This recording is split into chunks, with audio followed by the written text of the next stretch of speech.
तो मैम जब ये 2011 में आपका लागू हुआ तो ये 1 से लेके 8 तक के जो छात्र हैं उनको पढ़ाने के लिए ये आपका हुआ। तो इसको 2 चरणों में आपका डिवाइड किया गया। एक कक्षा 1 से लेके कक्षा 5 तक पढ़ाने वाले टीचर्स के लिए, एक 6 से लेके 8 तक जो टीचर्स हैं उनको पढ़ाने के लिए।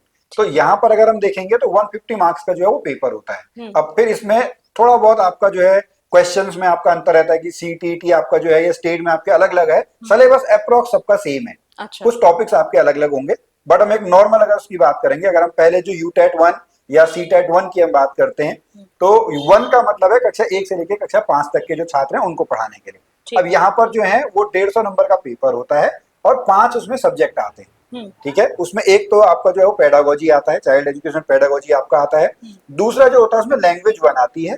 तीसरा जो होता है उसमें लैंग्वेज 2 आती है। अब ये लैंग्वेज 1 लैंग्वेज 2 का क्या मतलब है? लैंग्वेज 1 में आपका जैसे हमारे यहाँ पे 22 भाषाएं आपकी हैं, तो हिंदी, इंग्लिश, उर्दू, बंगाली ये भाषाएं हैं। सिमिलरली सेकंड में भी आपका ऐसे ही है, तो स्टूडेंट को चूज करनी होती है। अच्छा। अगर हम एक नॉर्मल जो आपका नॉर्थ जोन में अगर हम देखेंगे तो वो हिंदी, इंग्लिश, संस्कृत, उर्दू इन्हीं 4 भाषाओं में घूमते रहते हैं। लेकिन अगर हम साउथ में देखेंगे तो वहां पर लैंग्वेजेस और हैं, कन्नड़ आपकी है, तेलुगु आपकी है, तमिल आपकी है, मराठी आपकी है। तो वो लैंग्वेजेस अपने हिसाब से वो चूज कर सकते हैं। तो इन 2 लैंग्वेज में उनको चूज करनी है। ठीक है, लेकिन जो लैंग्वेज 1 में आपने चूज कर लिया, अब लैंग्वेज 2 में उसको चूज नहीं कर सकते हैं। अच्छा। ये भी नियम है। अब बचे 2 सब्जेक्ट और बचे हैं।